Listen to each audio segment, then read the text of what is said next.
Look at the first part of a flowchart that shows you what to do if you have a headache. Listen and complete the notes using no more than 2 words for each answer.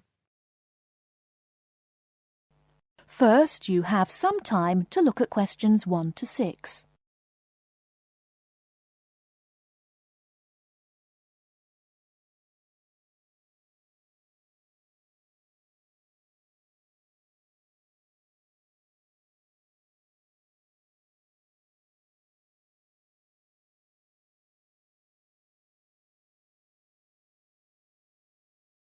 There are various different reasons why you may have a headache. Some of them are not serious and can be treated easily, perhaps by simply taking a pain-killing tablet, like an aspirin. Some headaches, however, may be a symptom of something far more serious, and you should get immediate advice. First of all, ask yourself if you think you have other symptoms that suggest you have a cold. Do you have a fever, a runny nose, a cough or a sore throat?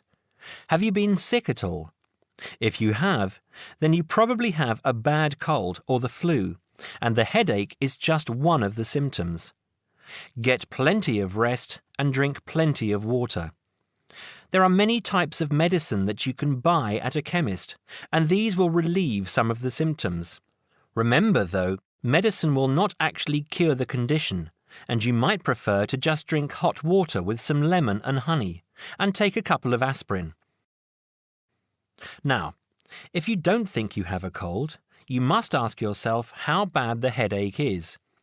If the headache is really bad and you have a stiff neck, there may be a bigger problem. If you feel that normal light is hurting your eyes, it may also be cause for concern. Meningitis is a serious condition.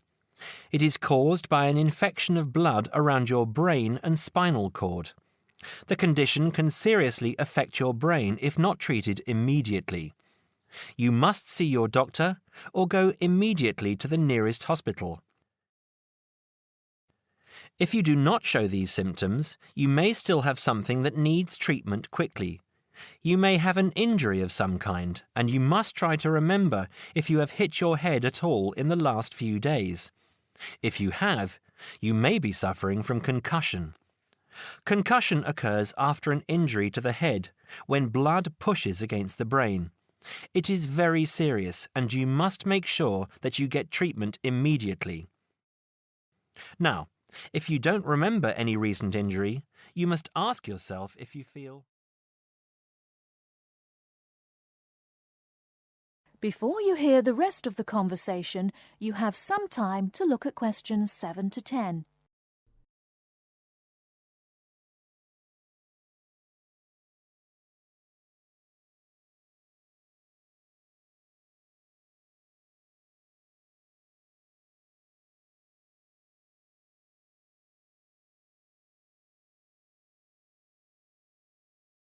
Now listen and answer questions 7 to 10. Extract 1. Acrophobia is a fear of heights. A lot of people confuse it with vertigo, which is a normal feeling that people get in a very high place. Acrophobia is a phobia and can be very dangerous. The person who suffers may panic and want to escape the situation. The quickest way to escape is to jump. People who suffer from acrophobia will avoid being at the top of tall buildings and will not like going up long staircases. It may be a phobia that is a result of past experience. Children see things fall and break, and so become very frightened of the same thing happening to them. Extract 2. Now this phobia has a number of different names: brontophobia, astrophobia, and coronaphobia. It is a phobia of storms, especially storms with thunder and lightning. It is especially common in children, but can continue into adult life. People who have a serious phobia worry when the spring turns to summer. They expect there to be more storms during that time. When a storm is approaching, they feel very uncomfortable and even physically sick. Many of those who suffer, especially children, hide when there is a storm. perhaps in a cupboard or under the bed. Adults with the condition may watch weather forecasts on television every 30 minutes to check that the weather is good. Extract 3. Now, most people are, to some degree, afraid of dying, but necrophobia is a fear of anything connected with death. It is more than a fear of dying. People who have necrophobia are terrified of seeing dead things. They will stay away from museums where there are mummies or skeletons and avoid any images of dead people. They will panic if they see a dead animal in the street or in a forest, and will avoid watching a program or movie that shows people dying or near to death. This phobia may be something that is natural in all of us to some degree, but is probably made worse by seeing a dead person or a favourite pet dying at some time in the past.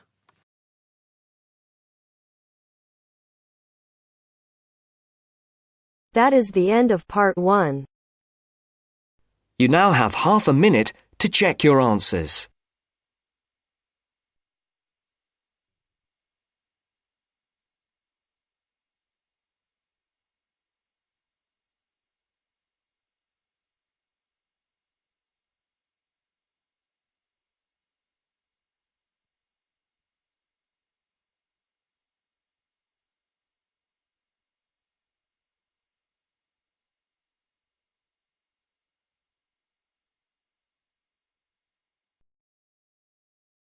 Now turns to part 2.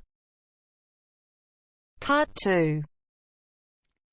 Listen to the conversation between Daniel, a Spanish student, and Kira from Greece.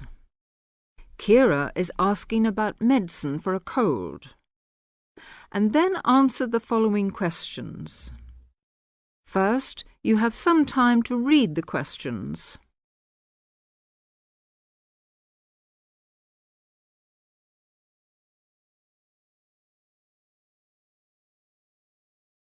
Now, listen to the conversation. Hello, Daniel. How are you? Not so bad, thanks. What about you? To tell the truth, I've got a terrible cold. Achoo! Oh, sorry to hear that. Poor you. Maybe it's the change in the weather, or maybe you've been working too hard lately. Well, it must be the weather. Achoo! Bless you. Have you taken any medicine? No, I haven't. Can you recommend anything? Now, let me see. I got some tablets a couple of months ago when I had a cold. Do you remember the name? Not exactly, but they were black and white capsules, sort of cylindrical shaped, and the label on the bottle had a name printed at the top in block letters, and I think the bottle was square. I'm not exactly sure. The name might have been something like Vigilan or Vegilan. How is it spelt? If I remember correctly, it's Vegilan. Vegilan. I'll just make a note of that. Thanks. Not at all, and I hope you feel better soon. Me too. By the way, Daniel, where's the nearest chemist? Oh, that's easy. From here you go directly south to the 2nd Main Street, and then you turn left. Continue straight along past the church, and at the next intersection turn right. It's on the left, the second shop after the bank, which is on the corner. You can't miss it. I think I know it. It's just opposite the shoe shop, and there's a greengrocer's between it and the bank. You got it. Mind how you go. Thanks. Well, I'm off now. Bye. Cheerio. See you soon. Before you hear the rest of the talk, you have some time to look at questions 17 to 20.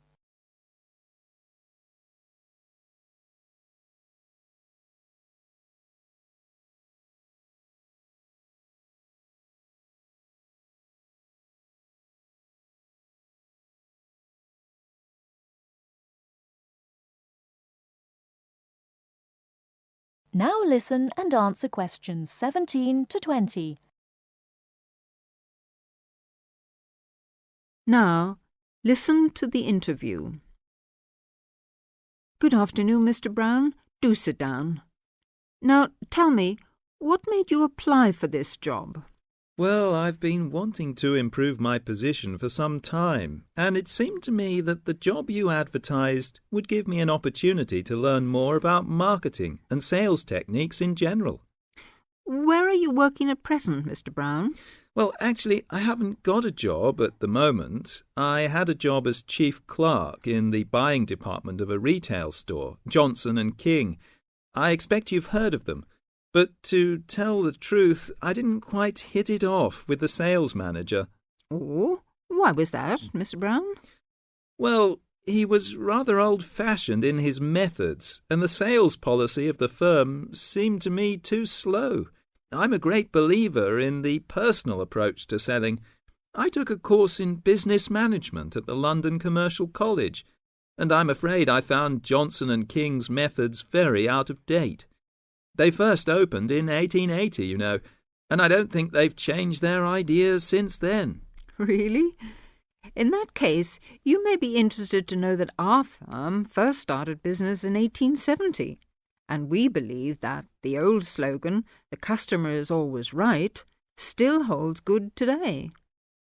I'm afraid our chairman, Samuel Jackson, great-great-grandson of the original founder of the firm, Josiah Jackson, does not approve of high-powered modern selling technique, and with some justification, as our export figures show. We base all our sales technique on Peterson's theory of salesmanship, published in 1900. I presume you've read it. Oh, well, actually, no. But I'll make a point of getting one from my local library without delay. Do that, Mr. Brown, and then come and see me again.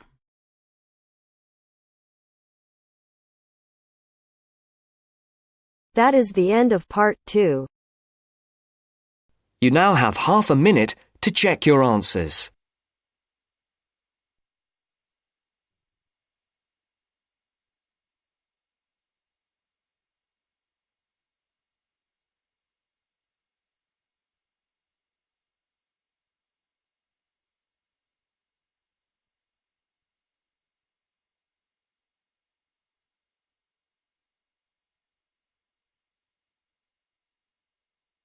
Now turns to part 3.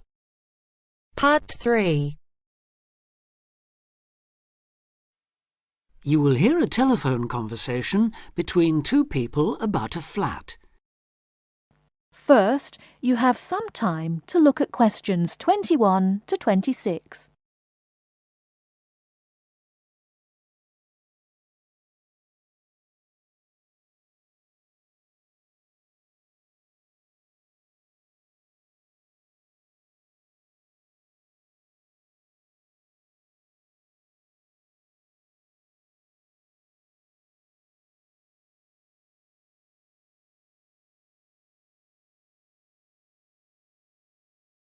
Now listen carefully and answer questions 21 to 26. Hello, this is Simon Marshall. I spoke to you the other day about renting flat 3A. Oh, yes. Hello, Simon. What can I do for you? Well, there are a few health and safety things I'd like to run through if that's okay. Yes, fine. Right. Well, the first thing, bearing in mind it's quite an old house, is whether there's any damp. I'm thinking here of the exterior walls and the floor. Well, I've never known any problems with damp there. It was all right last time I checked, certainly, though that was before the recent wet weather. I'd better have another look and get back to you on that. OK. Now, the next thing is the gas supply. Do you have a safety certificate? A current one, that is? We do. All the gas appliances have been checked by a registered engineer. Yes, I was going to ask about that. When did they actually do the inspection? Let me think. They sent an engineer to check something early last year, but no, that wasn't the inspection. Oh, I remember now, it was in the spring. In fact, I've got the certificate here somewhere. Yes, that's it. March 22nd, so it's just over 5 months ago. And the electricity, when was the last time all the wiring was inspected? I know it doesn't have to be checked as often as the gas, but it's still important, especially in older properties. As it happens, we had an electrician in when we redecorated flat 3A. If he looked at everything then, he would have charged us for it. I'll find the bill and check it if you like. Fine. And when was that? The decorators finished just before Easter, so that would be about 18 months ago. Just one more point on the electrics. Are there enough plug sockets in the flat? It depends what you mean by enough, really. Well, I've got quite a lot of electrical things. Computer, radio, lamps, kitchen appliances and so on, and I'm wondering whether I could plug them all in without having cables trailing all over the place. I think there's one per room. That's fairly normal in older properties. I'll take that as a no then. All right. Now, another safety point. Is there a smoke alarm? Yes, there's one in the kitchen. And is it in good working order?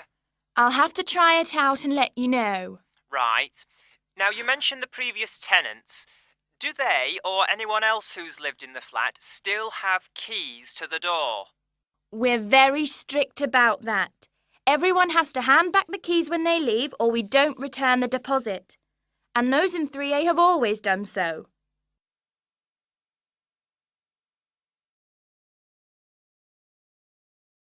Before you hear the rest of the talk, you have some time to look at questions 27 to 30.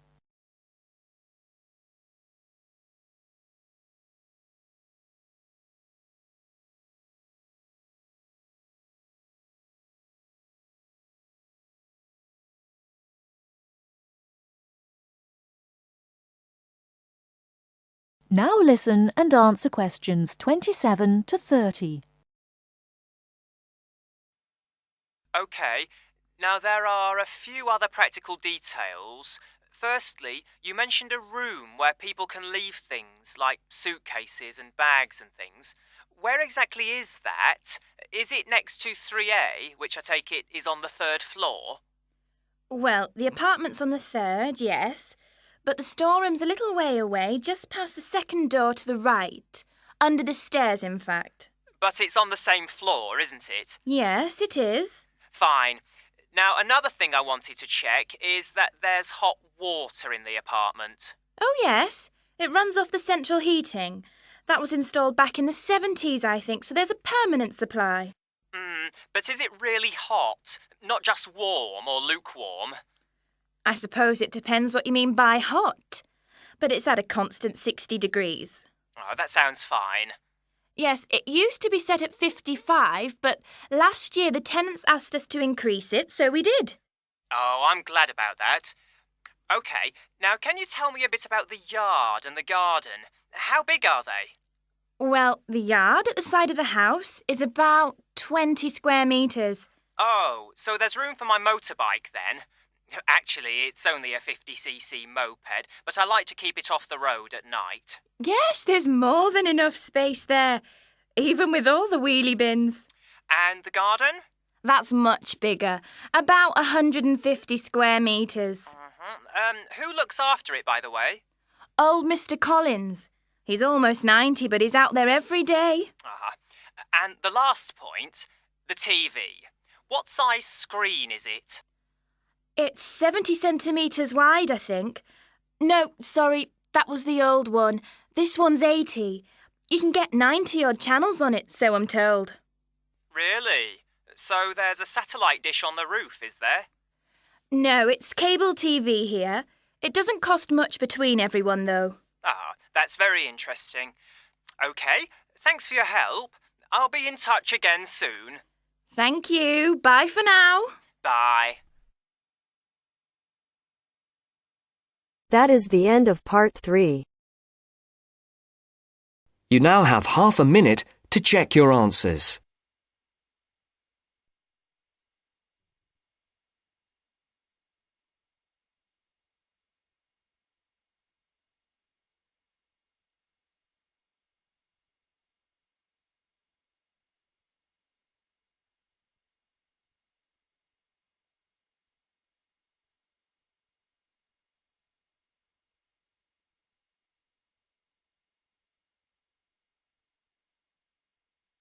Now turns to Part 4.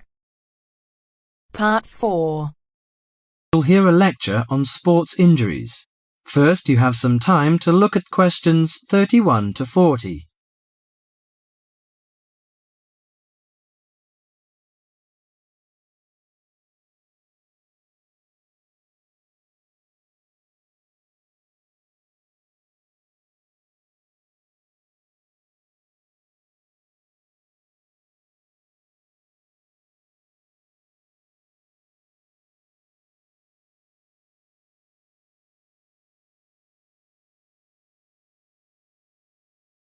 Now listen to the lecture carefully and answer questions 31 to 40. Morning everyone, and welcome to our regular lecture on health issues. This series of lectures is organised by the Students' Union. It's a great pleasure for me to welcome Mr. David Greenbaum, a physician in sports medicine, to come along and talk to us today. Thank you. You may doubt what good sports medicine can do to non-athletes like you college students. According to public assumptions, sports medicine doctors deal only with sporting injuries. But actually, we treat general joint problems experienced by average people more than treating people who hurt themselves by playing sports. So, whether you're an athlete or not, a sports medicine physician can help you start off every day on the right foot. If you are a college athlete or a sporty person, you must stay at the top of your game. But how do you maintain best physical fitness? You should be under the watchful eye of your sports team physician.